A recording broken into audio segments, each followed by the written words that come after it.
Welcome everybody to Lunch and Learn with VCU ACE. We are just sort of letting everybody in at this point. So if you can hang tight with us for another minute, we'll try to make sure we get everybody in the meeting before we get started.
Okay, I know we have a lot to cover in today's session, and we might have some additional folks joining us in the next few minutes. We'll just let them in as they come, but we are just delighted to have Deborah Hammer here with us again on our last Lunch and Learn of this school year. We're going to be continuing to do Lunch and Learns weekly, but they will be some of our prior pre-recorded sessions, and we'll be airing them at the regular time on Thursdays at noon. So we are just, thank you, Deborah, for being our last hurrah here as we close out the school year. And for anyone who hasn't gotten to meet Deborah yet, we're going to let her introduce herself a little bit more, but she's joining us from Arlington County Public Schools. And she has an exciting topic for us to talk about, which is interdependence for students. So Deborah, I'm going to go ahead and turn it over to you. And we're looking forward to it. Thank you so much. It's great to be back. I appreciate you inviting me again. It's nice to see some familiar faces and also some new faces of people who are joining today. As you mentioned, I am an autism specialist in Arlington Public Schools. I'm also chair of the Disability Services Board here, and I am also a BAT specialist in my free time. So today I'm here to talk to you about building interdependence for students. And I'm going to have a few of my students who belong to a couple of my clubs that I organize, the Order of Self-Determination and Cool Aspies, who will be participating as well. So we are all, we see this tree here. We are all trees in a way. We think we have everything we need. We are independent. We have our leaves and water and sunshine and a place to grow. And sometimes we think that's all we need or all that our students need. No, independence. But the truth is that we also have to grow roots underneath the ground. And the roots need to go down as far as the leaves go, tree limbs go up. And they need to be strong, and they need to be well grounded. And they need to be connected to this tree over here. And this tree way over here. It may be a different species, but that's okay. As we've learned more about trees in recent years, we know that they need each other. The same species, different species, they all give each other different nutrients. They share information. If one tree is injured by a lightning strike, then other trees will share aspirin with it. And they do this through their root system, the fungi that sometimes grow above ground as mushrooms and are often the interconnection below the ground. We don't see it, but it's there. And it's a vital part of what helps trees in a forest be healthy, is that interconnection. And it's the same for our students. We look at our graduates and we tell them, you need to be independent. We want you to do things on your own. But the truth is that none of us really are independent. We need our dentists and farmers and mechanics, our friends and family, our accountant, our garbage collectors, person to do our hair for us. So we have a variety of people that are connected to us, and we are connected to them. They give things to us. We provide services and friendship and love and support to them as well. And that's what we want for our students as well. We want them to have a network underneath the ground, the support system, the strong roots that help them get all the support they need in the different areas of their life. And knowing who they need to go to for all these different supports. That's what's critical in helping them continue to grow and become strong. And that's what interdependence is. So, a few things to remember. Schools are a one-stop shop. When students are in school, they get everything they need right there.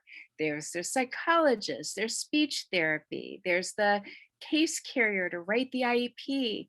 There are administrators and all kinds of other supports to make sure that that student has exactly what they need.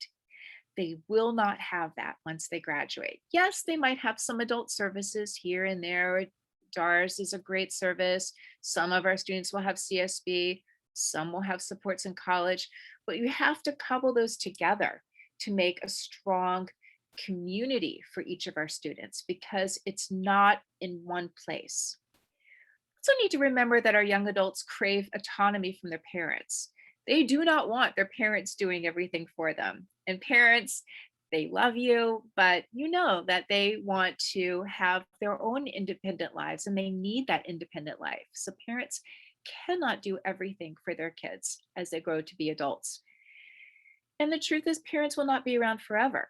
So students need to know who else can they go to for various supports. We need to help each student create their own forest. Create a contact list like most of us have on our phones, who they can go to for a particular issue, who they can go to if they have a medical problem, who can they go to if they are in their own apartment and they don't know how to fix something. Just like we have in our own phone books, we know that we have different people that we go to for different types of supports. And our students need to start creating those networks while they're still in school so that they have a strong foundation as they age. I'm going to start with a case study. And this is a student I will call S. So S was my student in middle school. I had him when he was 12 and 13 years old, many years ago. And we had a strong bond with each other. So he stayed in contact with me through high school. And after he graduated from high school, he moved to Florida with his father. And I lost contact with him for a few years until he reconnected with me on Facebook. He had a lot of skills. He graduated with a standard diploma. He could drive, he could hold down a job.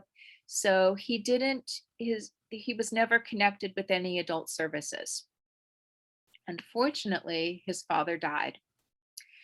And eventually he moved back up to this area a couple years ago and got a job, got an apartment, and started living here. But then in January of this year, he received a diagnosis of cancer, and it was pretty advanced because he did not have health insurance, didn't know how to access that. His job is only, I think, 30 hours a week, and so he couldn't get it through his job, and he didn't know how to access it through the exchange, so he never had that. And he didn't go to the doctor until it was very late.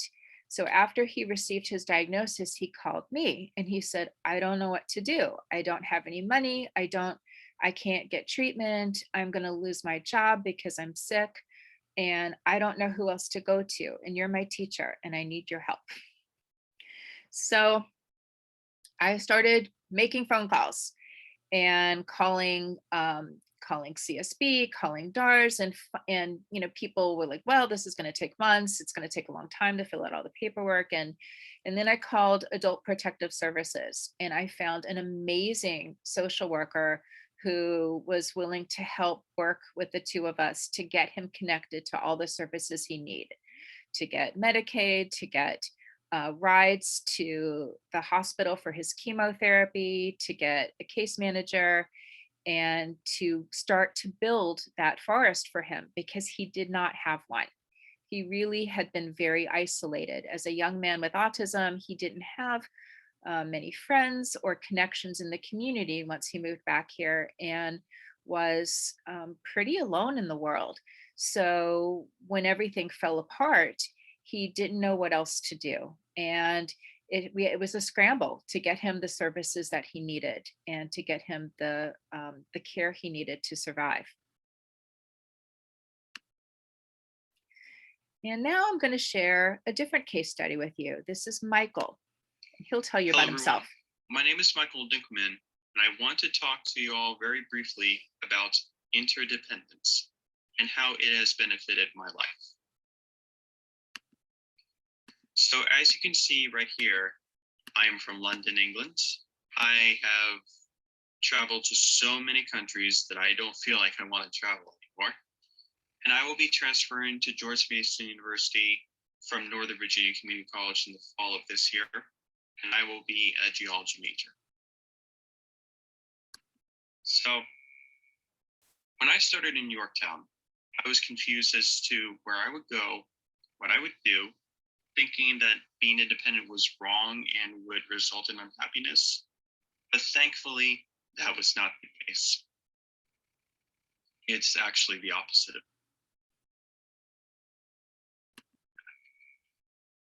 So the steps to achieving independence, based on what I have done back in my social skills program, was that you would need to do your parts in making conversations with people, communicating them with nonverbal communication, and finally, practice, practice, practice. You gotta show your reaction. And thankfully, when I have done all that, it has got me into a job.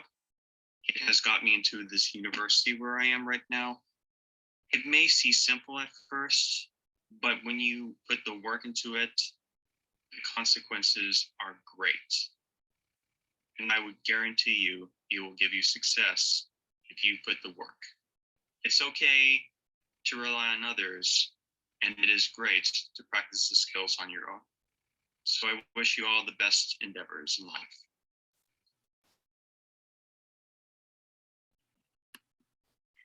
So the key to building interdependence for our students is helping them learn self-determination, which many of you have heard me talk about before. That's really where we plant the seeds of helping them to build their own networks. You know, we don't want to build it for them. We want them to be able to have the skills to do that. And we do this by helping them learn self-awareness and self-advocacy, knowing who they are, knowing what their interests, likes, strengths, and passions are, knowing how to ask for help, identifying what you need and how to ask for it and who to ask for it, and being their own advocates. So if they know that they can't do their own taxes, knowing that they need to be able to identify where they can go to have some support with that. If I know that I do that with my own skills that I have deficits in, I do not know how to change the oil in my car, but I do know how to find a Jiffy Lube. So it's being able to look around and see identify what your own strengths are, what your areas of need are, and who in the community can support you in whatever area it is. That's self-awareness and self-advocacy. Also need to have goal setting, another component of self-determination. Our students need to be able to set goals for themselves that are specific, measurable, attainable, relevant, and timely. And we often, as educators, write goals for our students rather than with our students. So if we write them with them, then they will learn how to set their own goals for themselves, how to make goals and set goals that they can accomplish in a specific period of time. How relevant is it to their lives? And what supports or accommodations are they going to need in order to achieve that goal? And that's where they start to look around in the community and identify what supports are available. So if it's something with college, then who can they go to? Or if it's in the school setting and they want to achieve a goal of, let's say, swimming faster, who is going to be the coach that's going to support them with that and help them achieve whatever goal it might be? And finally, problem solving is a huge component of self-determination that will affect their ability to be interdependent. Can they solve problems? Life is full of unexpected events every single day, and we've got big problems like quarantine for COVID, which we had last spring and we're still dealing with to a certain degree. And then there's little problems like running out of milk, and being able to differentiate the two is pretty critical, as is being able to know how do you solve that problem and how to self-regulate when you have a problem and you're upset about it. So those are skills that our students need to acquire in order to achieve both independence and interdependence. And as adults, we solve problems all the time without even thinking about it. We use our prior knowledge. We have experience that we rely on. And we know, okay, we can put this in perspective because maybe it's happened before, or maybe we know to do a Google search, or maybe we know to use other resources like calling your parents or calling a friend, somebody you know that can support you in whatever the problem is. And it could be something like a relationship issue, or it could be my car died and I need to call AAA. So whatever those problems are, we need to be able to know to put them into perspective, understand whether they're a big problem or a little problem that needs to be solved now or can wait, and who are those people that we can contact that will help us solve that problem. And going through those different steps is a huge part of teaching our students interdependence. Now we have another case study. This is Sarah. Hello, I'm Sarah Cornett. I'm a graduate of Arlington Public Schools, and I'm a student at Nova. I have always liked the saying, "It takes a village." I know from my own experience that making the transition from high school to young adults to college students has meant depending on the help of many people. They have been my village or my team. When I started high school, I was lucky to be enrolled in a new social skills class being launched at Wakefield. With the help of the teacher in that class, I was able to make friends in a safe environment and talk about my hopes for my future as well as my dreams, and learn about ways to navigate high school and beyond.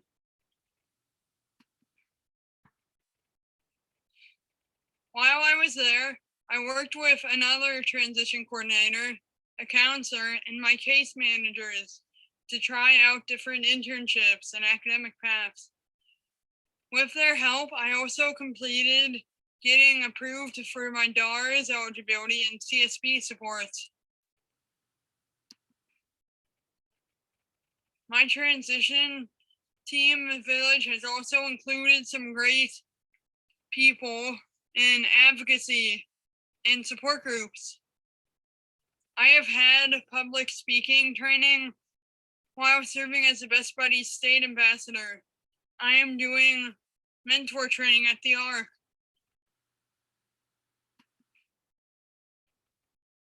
The changes I've made to make moving through high school to college student and someday a worker have also meant new social challenges.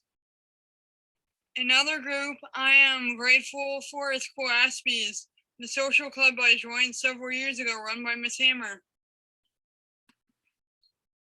We support each other and we share what we have learned from our mistakes as well as our successes.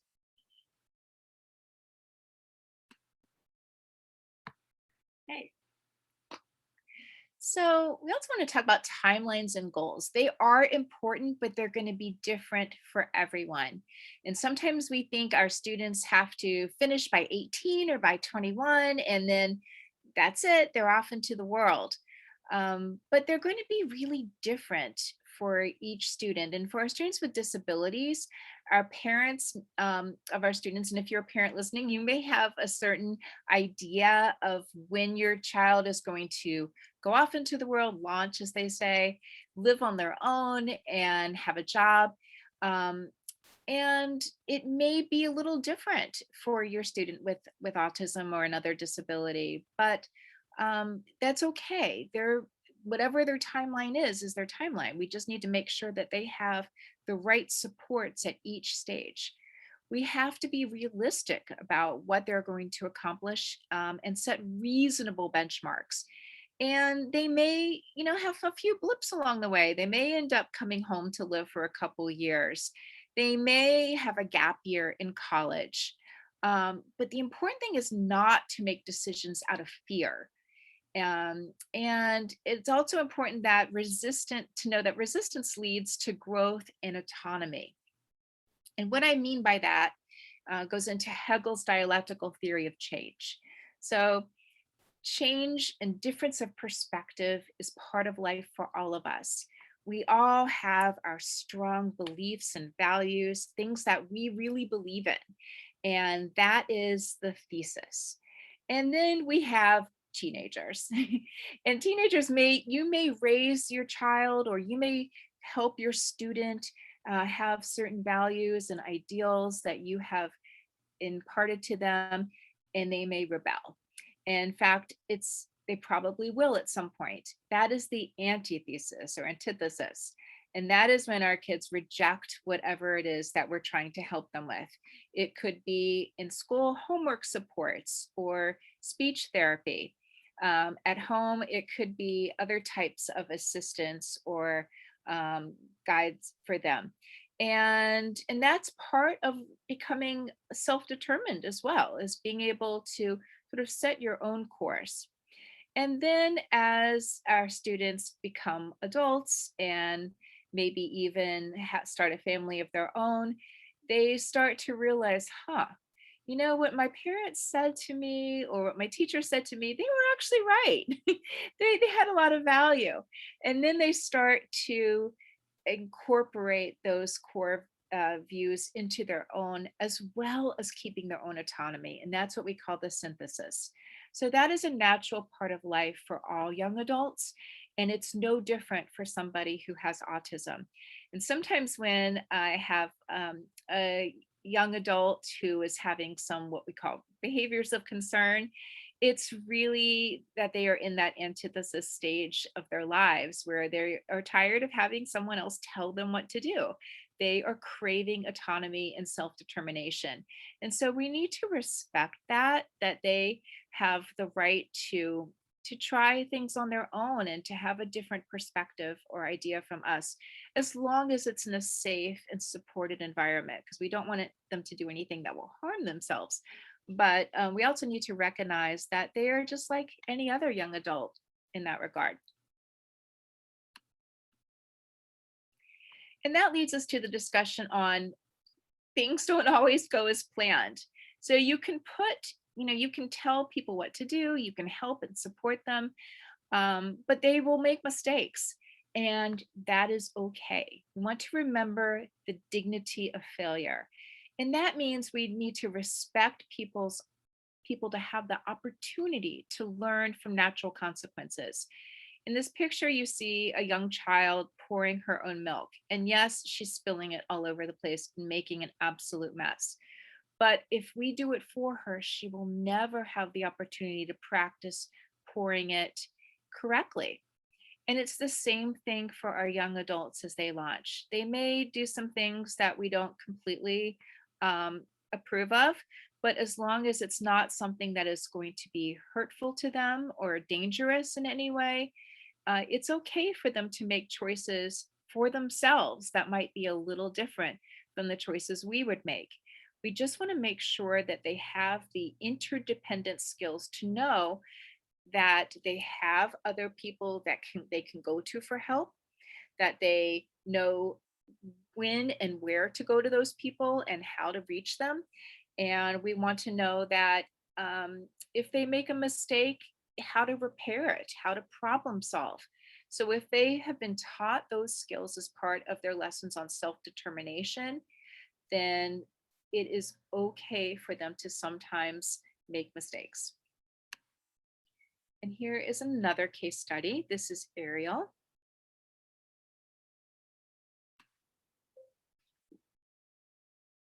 Hello, my name is Ariel Coburn and I'm a self-advocate, special education assistant and major. Today, I will be sharing advice on making friends as an adult on the autism spectrum. In my opinion, the most critical point of an autistic person's life is the transition from high school to college, which is also the most stressful for parents and children alike. But fear not. I hope that my advice, speaking from experience, will be beneficial to those struggling in the friendship department. The first piece of advice I can give is that friends happen by accident, not on purpose. When I volunteered at the resource fair at Northern Virginia Community College, I managed the art station alongside another student. She started talking about anime, art, and video games with other volunteers, and I joined in the conversation. Turned out the two of us had more in common, and we showed each other our drawings, giving pointers. At Otakon, an anime convention, I cosplayed as Toru Honda from Fruits Basket. I waited in line at the photo suite for a photo shoot and ran into two other cosplayers who were also dressed as Fruits Basket characters.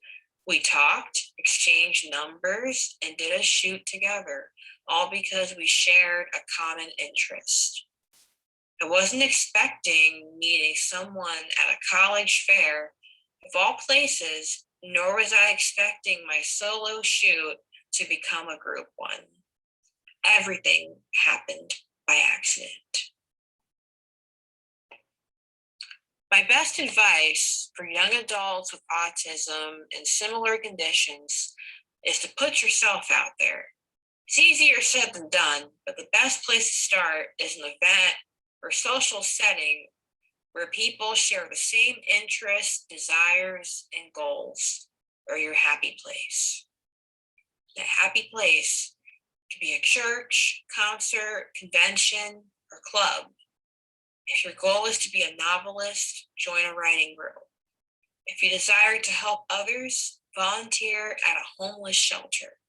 If you like sewing, then join a quilting club. Or better yet, join a social club for people with autism.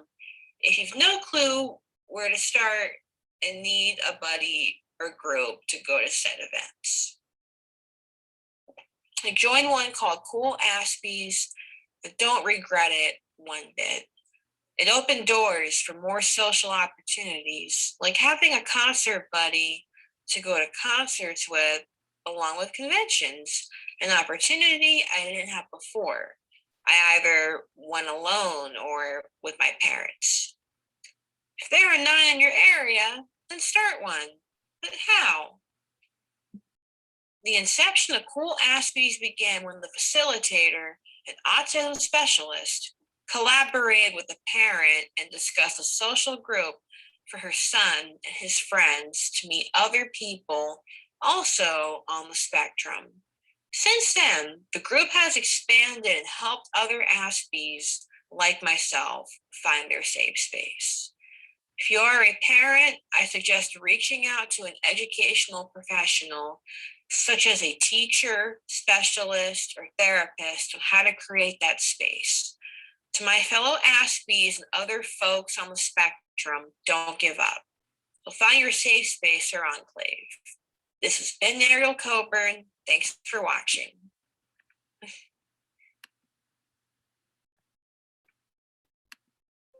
Oops.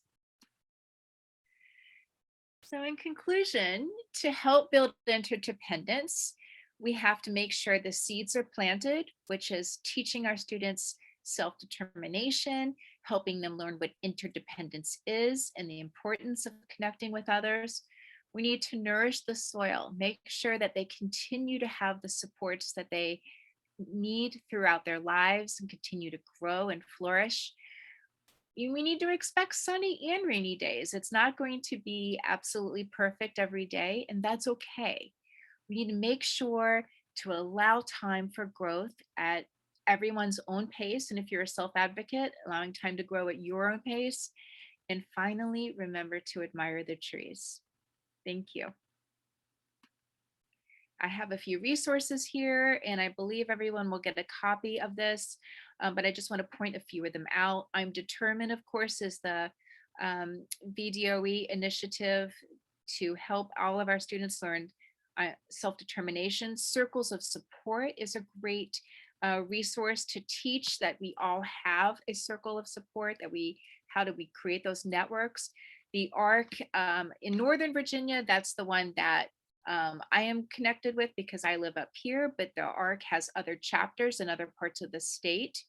Our Stomping Ground is an inclusive community that is being built up here in Northern Virginia. And if you are here, or if you're not here, I still urge you to take a look at the website and learn about it, because it's a model that teaches our young people with disabilities to have their own apartment, but also have a community that they are connected with.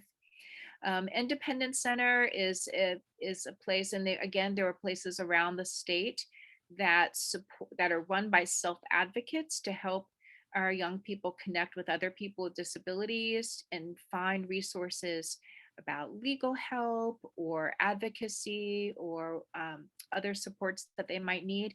And Best Buddies is a great resource as well for making sure that our young people have connections in the community. And I am going to stop sharing so that I can take any questions that you might have.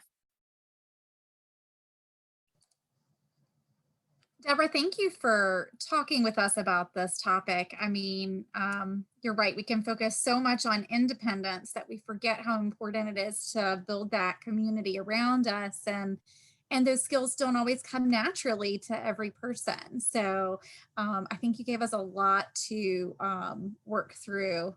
And yeah, start adding things in the chat. I see them rolling in now. So Kelly says that she loves the stories and the videos from the young adults. It really is. It's seeing those real examples that drives home why this is important and how it really impacts lives. So very cool. Glad I could share some with you. I'm sure you probably have so many to offer. So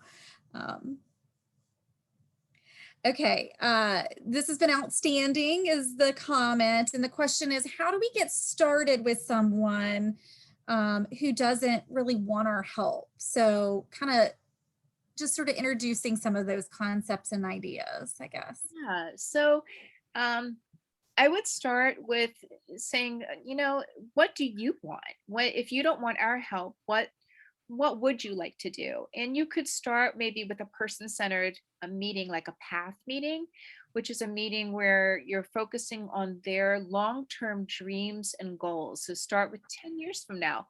Where do they see themselves? What do they want to be doing? And then it's not a focus on we're giving you advice and telling you what to do. It's we're listening. We want to know what you're thinking and what you want. And we need to be responsive and include our students in their IEPs. If they feel like they don't need counseling at this time, it's probably not going to be effective. So we need to listen to them and hear what kind of supports do they want? What kind of autonomy do they want? And be respectful of that. Because if we include them, then they have ownership of their education, and they will learn to trust you and be a lot more responsive to any supports that you do offer if it's things that they want. So I would really urge you to make sure that it's very student centered. Great. Yeah, I think that concept of that just sort of reiterates where you were saying to set those goals, and maybe that you work backwards from that, sort of beginning with the end in mind concept. Exactly. If you start with the long-term dreams and goals, then you can help them say, okay, so what you're telling me is you want to be a veterinarian. So where do you need to be 5 years from now in order to achieve that goal? And help them understand that they need to be in college, majoring in some sort of science degree. If they're a high school student at that point, and then that they need to be able to live in a dorm or with other people, and go through the different things, maybe have had an internship. So we can help find out what their dreams are and then help them set the 5-year goals for that. And then we can work backwards from that to the 1-year goal. So where do you need to be 1 year from now to achieve that dream of being a veterinarian? And that was actually a goal of one of my students. And then we helped her take a vet tech class and get a job walking dogs, just to build up her resume and her experience. But she had ownership of it. Once she understood the steps that she needed to, and understood that she really needed to buckle down in math, it wasn't staff nagging her. It was her being self-motivated to do better so that she could achieve her long-term dream. And that really does help with all of our students, with helping them achieve their goals. If they know that it's their own path, it's their own road to getting to where they want to be. They're going to be more invested in doing whatever they need to do to get there. Definitely.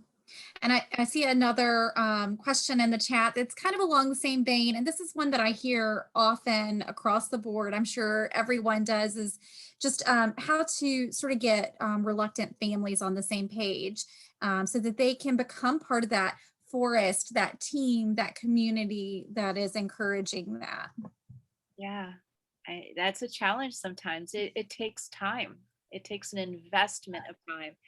And I'm going to just sound a little redundant here, but teaching our students self-determination so that the kids themselves can advocate, making sure that the students are always part of their IEP, the entire process, so that the parents hear what their young person wants, and working with the parent to understand that it is going to take a community. It can't just be them. It's a lot on them. A lot of our parents are very private people, or they think, my child is just going to live with me after school, and we'll handle things. And it doesn't always work that way. Sometimes there are unforeseen tragedies, like with the first case study I mentioned to you. Hopefully not, but the bottom line is that all of our young people do need to have other connections, should something go awry. And it's also healthier for them. It's healthier for the relationship with them and their parent if they can build those social networks as well as those other types of support networks. They're going to be able to flourish more in whatever setting they go to next. Definitely. Was a kudos to you for working with your prior student, and again, just reiterating how awesome it is to hear stories from the students directly. And then a question about living, like any groups that you know of in the Richmond area for 22-year-olds. And I was just trying to look. I know we had a prior lunch and learn where we had something. So, okay, some people are going to drop some stuff. Is it called Richmond House, or it's Richmond House? It's called something house. I think it's run by CA. Stacy was on here. She'd answer like that. I wish I knew the answer. Well, I know there's a building that has an inclusive community in it in Richmond. I'm sorry that I'm not as familiar with with Richmond as I probably should be. But there is one. There is one. Yeah. Yes. Well, Sherry posted the Autism Society of Central Virginia, which Sherry, that is what I was thinking of as a good starting point. I think that site would then connect you to a lot of resources within the Central Virginia area is what I was thinking. So, and yeah, and I knew that they had mentioned in their presentation about having community events and things like that, which I think might be sort of where you were going with that question, perhaps. So There are definitely a lot of opportunities through, yeah, I would definitely connect with the Autism Society. That's a great okay, great. Okay, any other questions to ask of Deborah while we've got her all to ourselves? Okay, yeah, so many events taking place. It's so nice now that there are some things that can happen and you know, virtual things still are going to be a part of our lives, but it's nice to see that we're getting some of that face-to-face interaction happening a little bit more now too. So yes, I know some of those more rural areas we don't get maybe as much. That is true. That is true. It's going to be a lot more challenging to find those supports in rural areas and to get our young people together to find their tribe and find their circles of support. It's going to take a little bit more work, and even more important, why they need to start while they're still in high school to build connections with whatever agencies are there, to have friends that they know they can count on. A lot of our guys don't think they need friends or want friends, but it really is important for them to start to build those. And you can have, I referenced circles of support. That actually is a model where you gather volunteers who agree to be the buddies for the student, and the student leads the group. It's their group, but the buddies are there to help support them in whatever their goals are.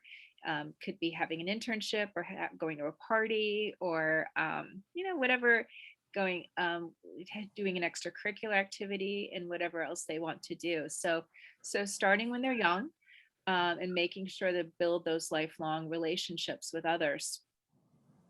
Yes. It sounds like a group of best buddies is going to be coming to Richmond, which Fantastic. yeah, that's great. I love that everybody's just jumping in and adding ideas and resources for us. I love that collaboration. And somebody else is mentioning their student is participating in things like the our stomping ground and hangout. So good. I'm really glad to hear that. Yeah. Thanks, Dinglan.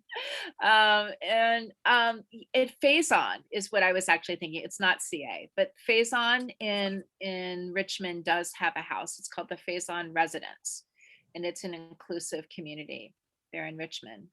And I think they have 45 apartments for people with autism, and then there are people who don't have disabilities that are also living in the building, and they have community room, and they have activities going on all the time. So they're building interdependence that way, which is very similar to our stomping ground model. nice. And someone else is mentioning St. Joseph's Villa, which I believe is North Side or something along those lines. Yeah, it's good that there are more and more communities like that. And I know, again, that they may not be as common in rural areas, but I know that some do exist. I know of one in a rural Pennsylvania district that I heard about at a conference up there. So, and that was just a group of parents that started it. So it can be done. I know it takes time, but it's something that you may want to research with your CSB or DARS representatives to see if you can, and other parents, of course, to see if you can create a similar model in your area. Definitely. Okay. Any other questions here on our topic of interdependence? While I'm waiting for things if there's anyone, go ahead and let's stick it in the chat. And I'm going to go ahead and put in the information about next week's Lunch and Learn. Again, we are going to be sort of re-airing some content that was previously recorded, but it's definitely very on topic for what we've been talking about in our lunch and learns. And next week's will be about summer and what do we do in the summer, and it's sort of a parent's perspective, because I'm one of those parents that has 3 children coming home in a week and a half or 1 week. And I've got to get my act together. And I'm sure that many of us are in that boat. And so it's good just to sort of hear some ideas and kind of get our brains thinking. And I think that Tammy Burns will be able to sort of do that for us next week on June 3rd. And you can register for that on the VCUA site. And that link is right there in the chat. And lots of thank yous. Also, again, today, Deborah, we would just like to say thank you. Thank you for being with us. It's always such a joy to have you. Oh, thank you. Okay. And if we don't have any more questions, we can go ahead and wrap up a few minutes early if everyone's good to go. Yep, I see people starting to jump out on us. So Deborah, thanks again. You're welcome. Have a great summer, right? Everybody, yes, absolutely.